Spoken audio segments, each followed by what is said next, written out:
दिदी के भयो नानीलाई नानीलाई चाहिँ पुरै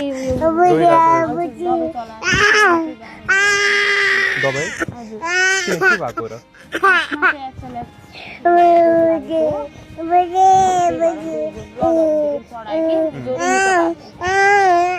के भयो रोइरहेको अहिले औषधिले गरेर हजुर पुरै पहेँलो भइरहेको हजुर यसरी किन बसिरहनु भएको हजुर हजुर अनि पुरै गलेर पानी ल्याइदिउँ हजुरलाई कि पानी हुन्छ एकछिन है त पानी लिएर आउँछु पानी एउटा दिनुहोस् न चिसो त छैन कति भयो रोए के मैले बिस्कुट उडेर पकाउँछु भने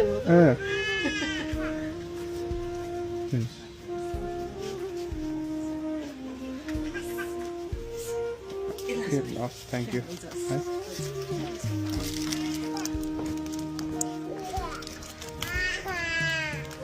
पानी खानुहुन्छ तपाईँ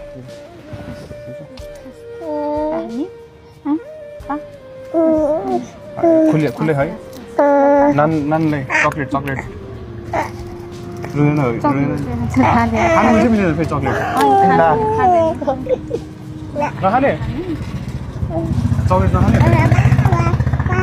पानी खानु दिइहाल्नु उहाँले दिनुहुन्छ रुँदैन नि खान्छ क्या फेरि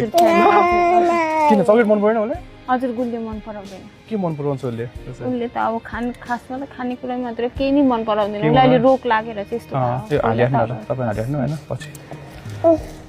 अहिले चाहिँ केमा जानु भने कहाँ जानु यहाँ बसमा बस स्टप छ अहिले कहाँ हस्पिटलबाट आउनुभयो हजुर कुन हस्पिटलमा लिएर आउनुभयो के रिपोर्ट के छ उहाँको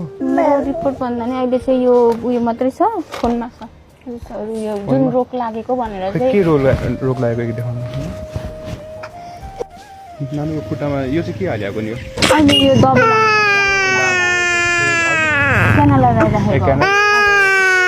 जहिले देखाइराख्नुपर्छ हस्पिटल जहिले गइराख्नुपर्छ हजुर यो ब्लडहरू घटिरहने हुन्छ नि त ए नानीको नाम के हो नानीको नाम चाहिँ सुनिसा मगर सुनिसँग हजुरको मेरो सुशीला तामाङ ए त्यसै जहिले गइरहनु पऱ्यो होइन हस्पिटल चाहिँ चेकअपको लागि हजुर यो हप्तामा गइरहने पैसा नभएको कारण चाहिँ अब त्यही हो कि जानु भएन त्यसमा पैसा नभएको कारण जानु भएन हजुर